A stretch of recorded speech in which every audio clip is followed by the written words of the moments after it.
My name is Nina Means, Director for Austin Community College Fashion Incubator. And we're back with ACCFI Presents, talking with Krystal DeLisi of the Edit Advisory. Welcome. Hi, thank you for having me. So we're really excited about this series. And so, if you joined us last week, you got a chance to meet Krystal and the Edit Advisory. But if you didn't get a chance to see it, definitely go back and check it out. However, we really want to kind of keep the conversation going. Krystal, you've worked with corporate brands, you've worked with mid-sized labels, and you've worked with emerging brands.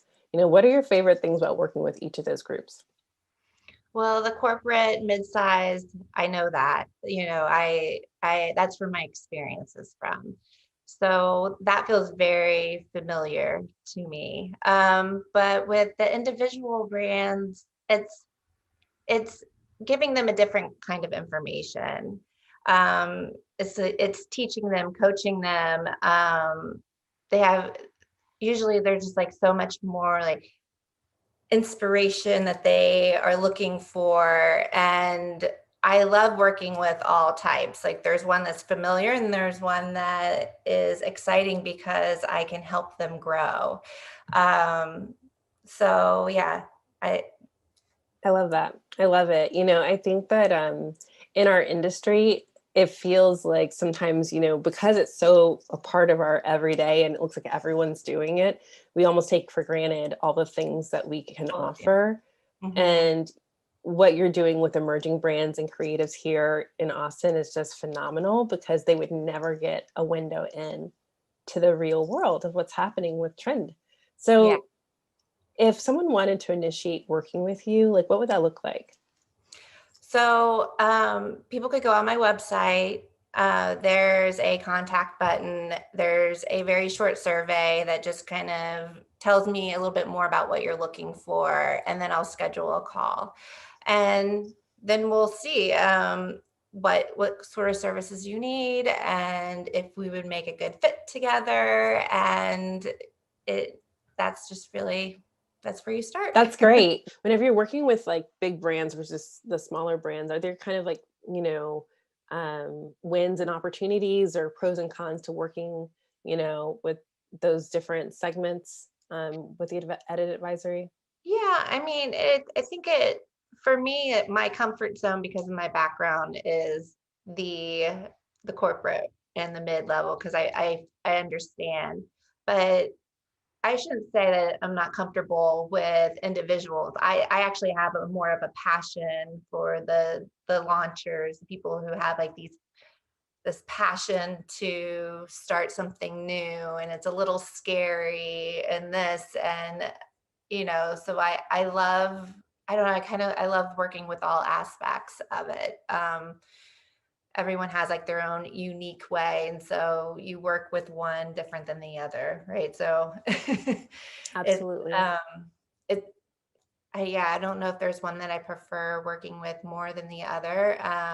But yeah, definitely I love like the entrepreneur that is just like really passionate about their idea, and they just need help on like how do I get here? Yeah, absolutely. I feel like there's so much there's it's such a different reason or such a different, thought process of like when a large corporate company, because I mean that's where you come from. You were working in corporate, you understand how they're translating concept to trend and to trend to commercialized product. I mean, you do that in your sleep. In your last talk, you were talking about, sometimes I forget how much stuff we've done, because 14 years passed and you're like, oh right. And we also did these other things. It's just kind of it's a matter of course. But then when you're translating that to like emerging brands, you're like, wait, I have so much to offer here, and Right. so And we it's love. also like, oh, you don't know this yet. Like you can't take for granted the things that you know. So it's like I need to start from, you know, the beginning. Like let's start from the beginning. I need to like, it's kind of like teaching a new student, right? Absolutely. Yeah. Absolutely. I love that people can work with you that way because I think it's so needed. You're right. It's like there's a lot of creatives, especially in the Austin area, who may not have been, classically trained, we'll say, Right. going to Parsons or FIT or some of these programs, but they're definitely creative. They've got business chops and they want to create something that is useful, something, we're in an entrepreneur's town. That's what Austin is all about, is about startup land, so, and building business in Texas is unique to really the country. That's really one of the leading places to start a business. And Yeah. so, to have you at such a key point in the process of creating a new collection, like how are brands finding you? Really right now, just like word of mouth, through my website. Yeah, that's basically been it right now. Hmm. On Instagram, Hmm. I try to keep that like funnel some like inspirational things through there for people to just feel like inspired. And so I've had some connections through there. Absolutely.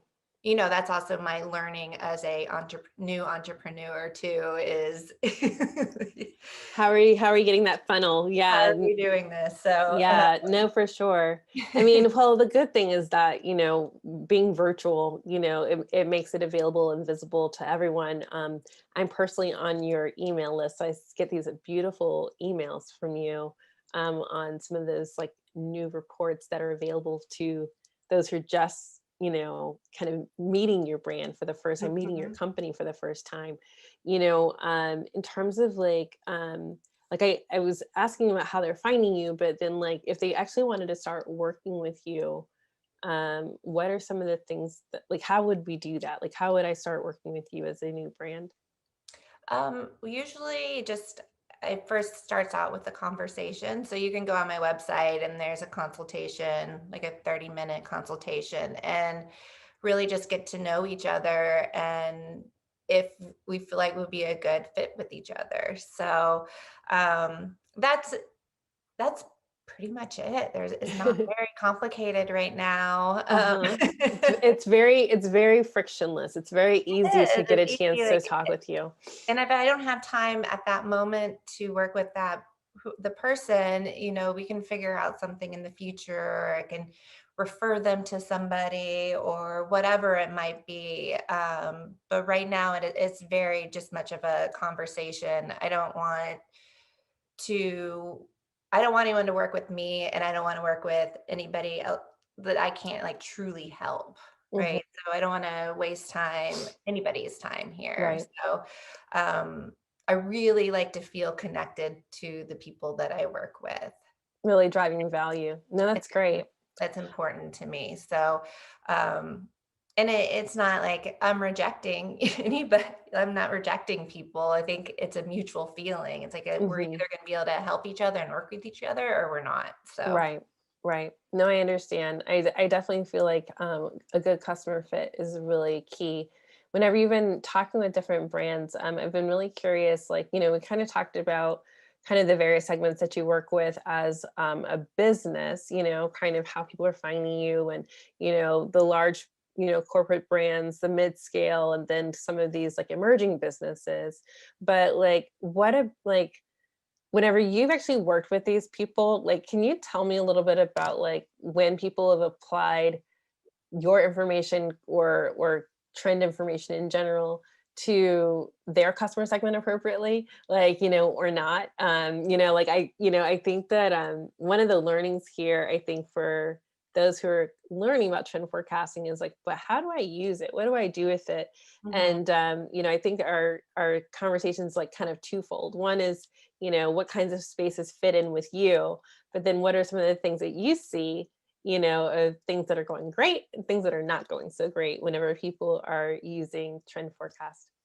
Yeah. Well, the one thing that I wanted to do with the edit advisory is make it more of a customized experience. So think we've talked about how like not all trends are for everybody. So I would say that might be the biggest like mistake or opportunity that people might have is, taking trends just because they're a trend and it's not right for their customer. So if you go on like all different trend sites, it's not like geared for your specific brand. So if you're not like familiar with how to pull those things apart and make them right for your specific customer, then you could have, things that, your customer's not going to want to buy or they're going to reject, or maybe you didn't get it out there quick enough and it's not a trend anymore. And so,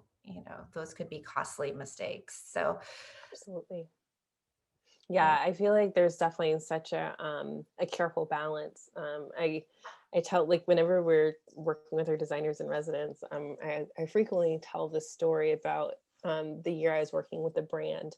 And you remember, like, in 2010, like, the Belgian designer rave was such a big deal. It was all like the Margiela and Gareth Pugh and, like, Müller. It was like this whole, like, canon of Belgian designers, and everything was like Totally. dark and moody and edgy. And I Totally. mean, we loved it. We ate it up, right? But the brand I was working for was like not that.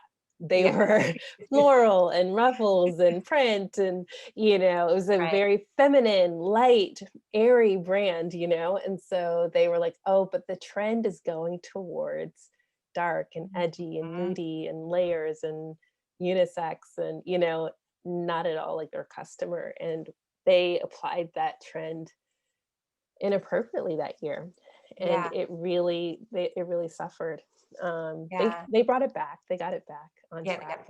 Yeah. Yeah. One Yeah, season pretty did quickly. not It's not ruin. like it's not doomsday. If you It make a wasn't mistake, you learn. doomsday, but the sales definitely took a hit. So, Yeah. it's what you do is so, so, so important, because it directly impacts the bottom line for your customers. Your corporate brands you work with, your mid-sized brands, and all these emerging brands that are Yeah. springing up all over And not Boston. everything is so obvious either. Like sometimes you don't know if your customer will react to something. And so you test it. You test like a small portion of it where it won't really hurt you. There's so many ways to communicate with your customer now. So you can kind of test some ideas out and see what will stick. And if it's something that they're reacting to, then you know that you can kind of take that further. So there's a That's really good advice. Testing. testing. Um, Yeah. That's a really great idea. That's a great word of advice for those of you who are watching. So definitely make sure your customer segment, that your audience is prepared for the trend that you want to introduce. So I think what we're going to do here, I really, in our next talk, we're really excited about talking about some of those wins in applying forecasting correctly, as well as some really unique collaborations that the Edit Advisory has been taking on. So we'll be back here shortly with Krystal, and we'll get a chance to continue our conversation. All Krystal, right. thanks for coming on again. Thank you.